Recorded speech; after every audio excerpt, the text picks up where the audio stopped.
specified 2 guards. And they'll sit higher up, which will give greater visibility. So that's already been done and implemented, so we can thank the staff for that. The second thing is, I believe with the audit a few weeks ago, there's still some money sitting aside as earmarked for pool, and I'd like the staff to start taking a look at getting some cameras up at the pool. I think cameras would have helped significantly with the issue that happened a few weeks ago, the incident, as well as throughout the facility. If we use IP-type cameras, the police can take advantage of those as well. So we can take a look and see what they're going to cost, but I'd like to start taking a look at some cost figures for cameras. Matt, how much money is there? Rough I remember 60 something, so I'm not finding it, but that's money that was borrowed, that's kind of sitting there that we pay interest on, it's not working for us. So I think we need to look at getting a camera system. Who do you think is the best person to put in charge of that project? I think Andrew and Dan are working. Well, I was going to suggest that maybe the chief has some input because he did look into cameras at one time for the park system. So maybe chief, if you had an input and contact people. Okay, thank you very much. That's all I have. Thanks, Matt. Any other input regarding the pool improvements?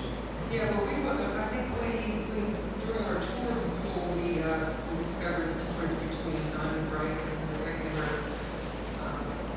painted on surface for the pools. And this, I think we should bring up, of course, it will be brought up during discussion of the budget and see if we can manage to resolve that, even in increments, if we could do that.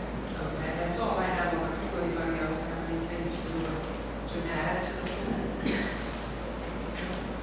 Anybody have any other business required back? Hearing none, back to you. I do have a comment. I appreciate everyone's help in giving us the tours. That's very helpful. I know what you mean when you say about the diamond bright, what a difference that was. I happened to be at a resort 2 weekends ago or something, and they did have a diamond bright set up. It does make a difference. Huge. Well, it was recommended for the pool, they didn't put it in because of the cost. Thank you. Okay. Thanks, Laura. Personnel policy, Laura. Okay, on the agenda we have consider revised lease for curbs. Everyone got that? So I guess if there's any questions on that? I'd like to make a motion to approve the lease amendment with Thomas Martini, change the basic terms and conditions of his lease in the borough building. I'll second that. There's a motion and a second on the floor. All those in favor of the motion, Any comments? say aye. Any Does comments anybody? or questions regarding that? Discuss with the place. Yeah. We discussed the ability that we need to litigate, however, we gave staff the ability to negotiate, and this gives us the ability to negotiate those terms within our lease. Any other questions or comments? All those in favor of the motion signify so by saying aye. Aye. Yes. Motion carries. Does anyone else have any business for personnel policy? Okay, back to you. Thanks, Warren. Finance Committee, Steve. Yes, I have not been sending money, but also has any business under the finance committee.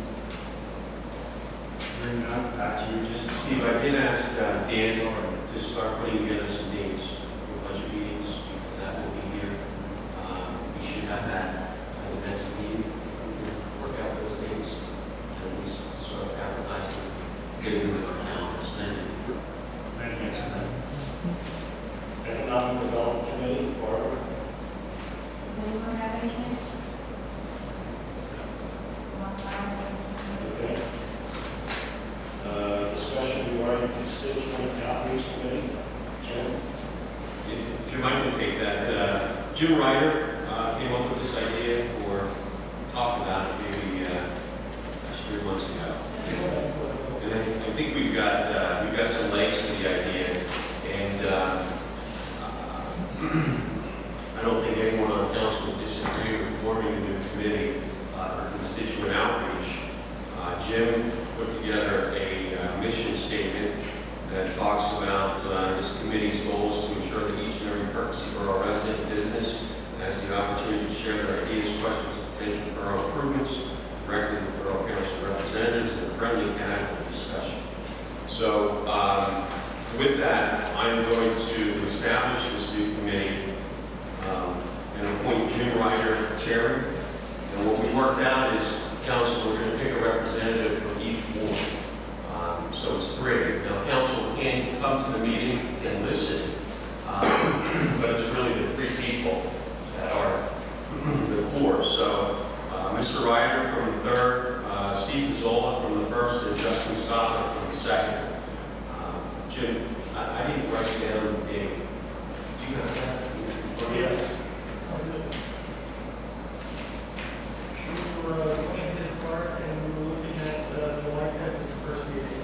So July 10th, Dan will advertise that, et cetera, that'll be here at the borough. Yes, first one here at the borough, also considering locations, keep it a little casual and maybe easy to do it in businesses and maybe go to the park, that kind of thing. And we're going to start after the whole meeting every other month. Starting out, go over there, see what the response is, see what participation we have, and go from there. What time? 7 o'clock. Thank you. Don't have anything else. Okay. Is there any other business to come before council at this time? Yes, I would like to briefly discuss the situation on 8th Street that one of the homeowners wanted to have 8th Street turned into a one-way street going from Calverdale to Buttonwood. Yesterday, I had the opportunity to go out to the street and I spoke with a number of the residents, the homeowners there. And it seems that 2 of them that I spoke with, 4 residents on 8th Street and 2 people on Buttonwood, who need Buttonwood for access to their driveways or to their homes, actually. And 2 of the people didn't care one way or the other. 2 of the people did not want it to be one way. The most concern was for Buttonwood, because there is a home on Buttonwood Paper Street, and that is their only access to their home. Also, there are 2 homes on 7th Street with access to their driveways off of Buttonwood. So Buttonwood plays into this scenario more than even 8th Street does. In order to accommodate those people, actually also the Schaefers on 8th Street have a driveway off of Buttonwood, and Mrs. Wimmer also has a driveway off of Buttonwood. So there's 5 people who Buttonwood Street would impact, should that be carried into as a one-way street as well. If it remained a 2-way street, we would have to put up signage, no outlet, and it would really have all of those 5 people have to go out of their way just to access their driveway to the back of their house to the garage. That's my finding. Also, everyone there I spoke with has a real problem with that dilapidated barn building on the corner, and certainly Borough should look into doing something with that and talking with current owner about it. And they find that 7th and Calverdale is more of a traffic hazard than 8th and Calverdale. And they're suggesting that possibly putting up, well actually I'll suggest that everybody agreed that it might be nice to have a flashing red light on the Calverdale side and a flashing yellow light on the 7th Street side to help with potential danger in that intersection. So I think that's all that I have to report right now. Any questions or any further comments on this situation? Well, what is your recommendation then? My recommendation would be to keep 8th Street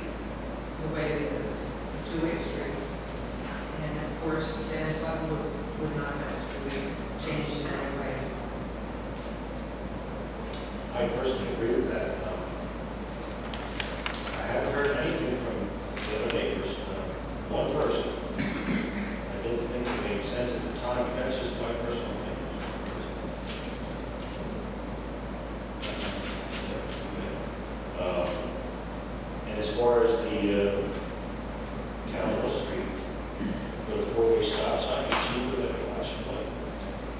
If it's a state road, It's a isn't it? state, Capitol State, there is a stop sign on that. If we get the state to put a Seventh flashing Street. light, then it's us. That's what the chief. It's not state highway, but you're gonna have an issue, in the winter time if there's any kind of, ice or snow or something coming down that hill, with a stop sign there. That recipe for disaster. Is there a stop sign already from John Hill and Seventh? Another one more of the hill. Also, at one time, I understand there was a crosswalk, a hashed crosswalk going across parallel with Capitol Hill and also going across parallel with 7th Street, which confused people. They thought there was a four-way stop because they saw all these crosswalks. That's what the residents told me. Is there anyone in the audience that would like to approach council regarding this issue? Hi, my name is Michelle Walker, and I am the Just one. take that off, button, man. Oh, okay. Okay, my name is Michelle Walker, and I'm the one person who lives, actually, my address is Calvin Hill Street, 805. Thank you, Mrs. Walker. I spoke with your husband. Yes, he told me. And for some unknown reason, we do not have a driveway that goes out to Calvin Hill Street. So our only access to our home is Buttonwood and the quote-unquote paper road, which already, why is that doing that? Which already has way too much traffic, that I call it a paper road, belongs to that red dilapidated building on the corner. So between Mrs. Wimmer's house and our house, that property there belongs to that red building. So really, I mean, I don't know if that's it's not a named road, but again, if that 8th Street was one way, or Buttonwood was one way, there'd be even more traffic going through that paper road. Of course, in my opinion, the only people that should have access to that is whoever owns that red dilapidated building, Mrs. Wimmer and the Walkers. But unfortunately, that's not the case. We have people flying through, and I have 2 young kids. I would love to see, like you were saying, some kind of sign go up, private property, something. But making either Buttonwood one way would just increase the traffic through our houses. So I'm very strongly against that. That's all I have. Thanks for your, Thank you. thanks for your input. Okay, I'll take that into consideration. Anything else from the council? I have one. I had a couple of constituents that would come to me and have a concern with the drug down in Grayson area. We have some, I think, that are willing to talk tonight, so maybe we can address it with the chief here. All right. You want to come up?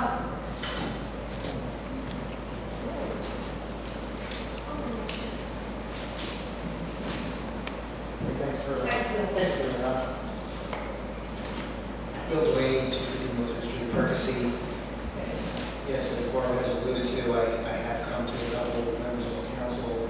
There is, I have been in contact with the Perkasie police on a number of occasions, and there is, I believe, a pretty big area problem in Perkasie Borough. I don't know stuff being done behind the scenes. I do keep track of vehicles. I have reported to the police. I'm not a trained police officer, but I know the case where a young person who I know very well, my son, last week was at a restaurant in the borough, and a police officer who was doing his job asked him what he was doing, and asked him if he was smoking marijuana, which he does not. He's a school teacher, which he would not. And I think his time could have been spent a little bit more, maybe tapping on the windows of some of the people who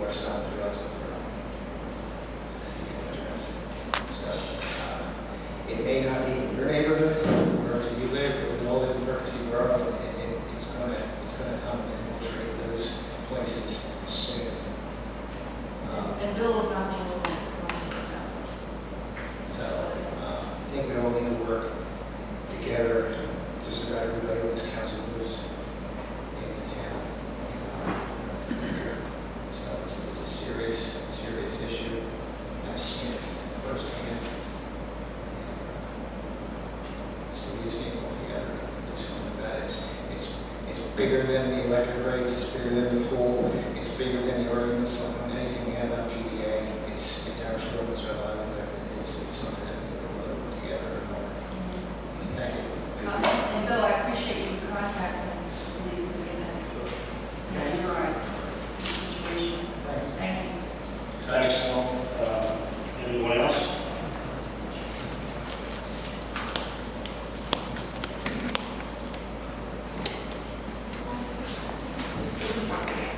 Sandra Delaney, 250 North 3rd. I have contact with a lot of the teenagers in the area. If you don't think this is serious because it's not on your street, when you're dealing with heroin or any other narcotic, you're bringing in outside factions into this area. You're not just getting these little kids selling drugs on the corner. They are being supplied by something bigger. And you all know urban decay can happen. We need to take this seriously. I'd like to see the officers start doing grid pattern searching. We're encouraging our neighbors to phone in because our neighbors, we see it, we know where it's at. Or have you been calling the police? No. I think they need to be encouraged to do so. I think the police need to encourage them to do so. Like my husband said, we take license numbers, we call. We stand outside, we make them uncomfortable because they park in front of our house when they're doing it. And I will sit there and I will sit on my front stoop and I will watch you. I make them uncomfortable until they move. But this is such a serious situation. This is another reason why I was concerned about bringing in more people into the borough. Because an officer will tell you that they're also servicing Sellersville. It's very difficult for them to be everywhere. They can. So we need, as a borough, need to work together. We need to unify in this. I know people who work in the local hospitals are seeing our kids coming in on heroin overdoses. We need to do something about this. It's scary. Next thing, you're going to have people breaking into your homes, stealing your property, things that you've worked hard for. Your children, my grandchildren, are going to have to be in fear. I don't want to live like that. I thought I would retire here in Perkasie. I'm not so sure I want to anymore. We need to take this seriously. We need to do something. We need to do something now about it. It cannot be taken lightly, and I do not want to hear from anyone that there is not a drug problem here in this borough. Cambridge High School has a big drug problem. It is in our area, and it's not going to go away unless we make it go away. Thank you. Just one more comment. Drugs is rampant everywhere. And when somebody has to go to a funeral of a 21 or 20-year-old young woman because of a drug overdose, it's a horrible thing. Nobody wants to go through. And it's everywhere across the country. There's a drug and alcohol abuse agency, maybe we can tie in with them and do something like that. Make it more out in the open, talk about it, and I agree with that. I mean, we should. Yeah, we get involved with schools because I have 3 daughters that all go to Perkasie High School, and they tell me, what's going on. They can tell me who to get.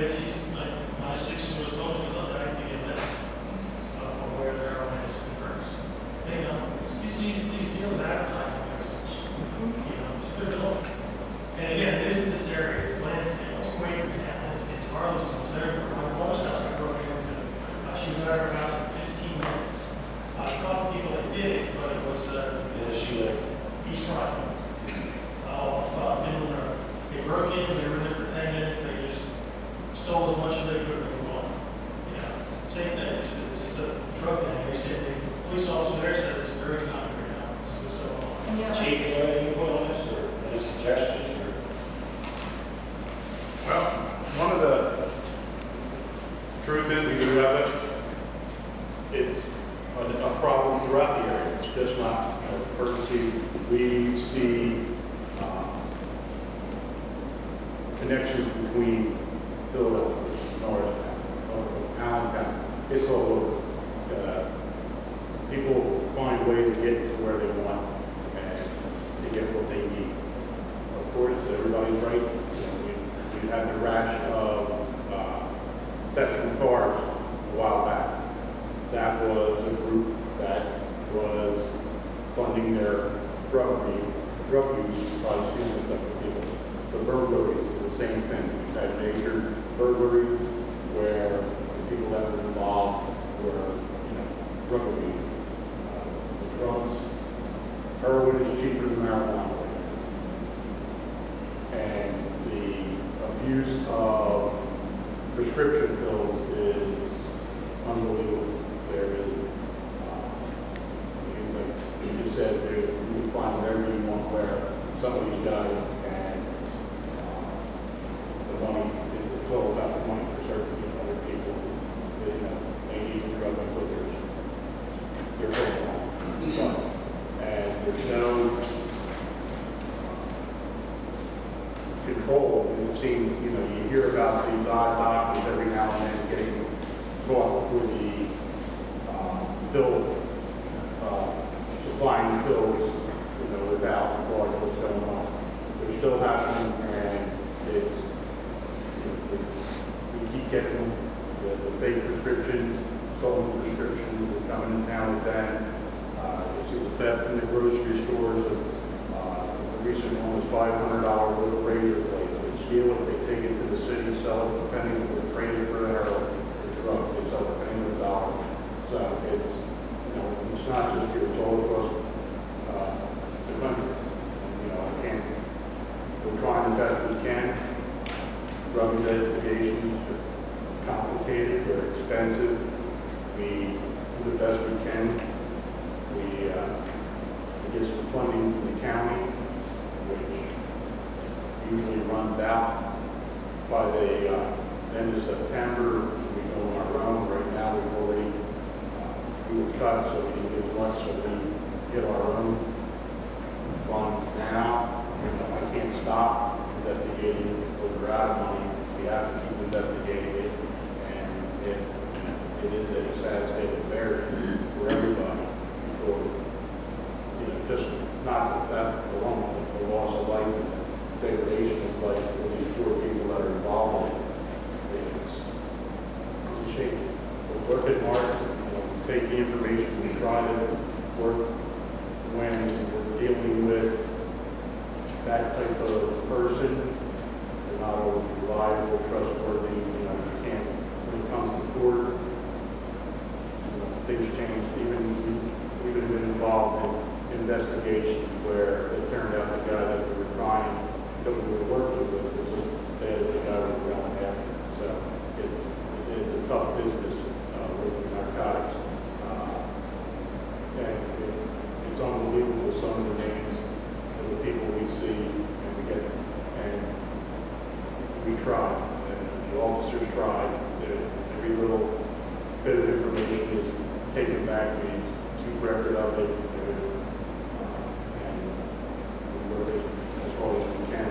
We work in conjunction with the state police, recently, Quakertown, Richland, Hilltown, Doylestown, Borough, townships, so we're veterans from all over, and we, our investigations have led all over, so we're trying. It's just it's so prevalent and so easy to get. And like I said, heroin's cheaper than marijuana, and pills are just unbelievably fine anywhere. So, Hey, Chief, is the town watch still in existence? no, there's no town. Would it be a good idea to get that going again and maybe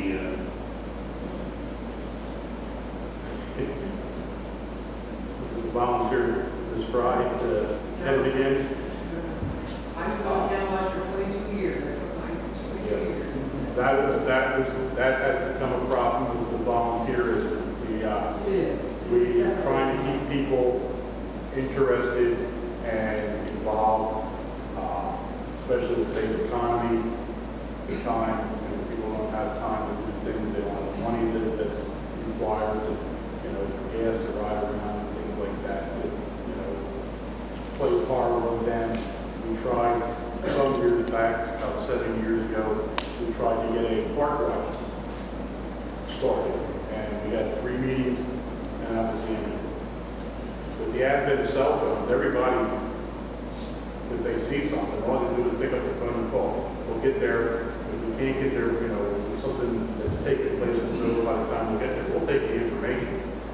We get a lot of cell phones, people calling about cell phones, following the car that is DUI, and so everybody nowadays has a cell phone. They have instant access to police for emergency, 911. That's all I can ask, is just keep giving us the information. We can work, we don't discount it, we keep it, and we try to tie it together, see where we can go with it. And I've been in touch with Representative Kleiner because of his concern with the bath salt.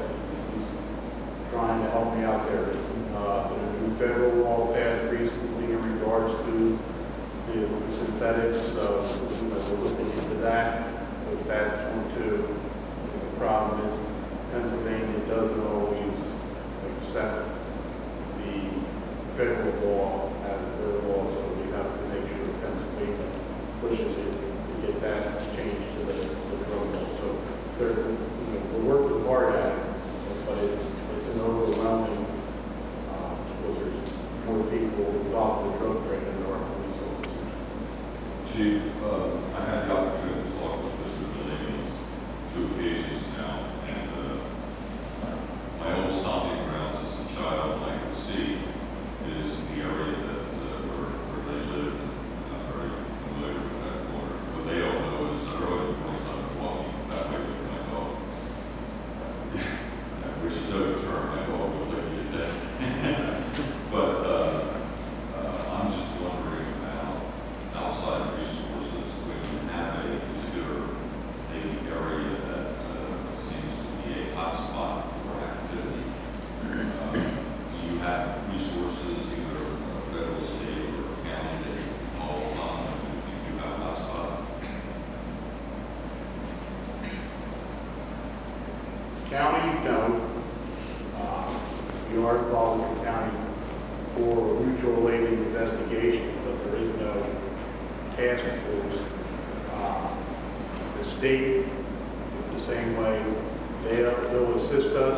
They have their own narcotics, and they don't come into the task force, and it's hard to do anything when you do have a hotspot, saturate the area with the locals. And the thing is, when you're involved with these people, we're all online. They know all about us. They know who we are. They're a police officer. There's somebody. You can find out who's on Perkasie Police Department. You can find out who's on vendor. You'll find out. You'll know. They'll talk. And they know. They start seeing people, and we have problems. And I think the burden, obviously, on the chief's shoulders for this, but as Mrs. Delaney said, he's certainly the police force can't be everywhere. But the burden also falls to us and every citizen in the town. He said everyone is can help out. And everyone's got a cell phone,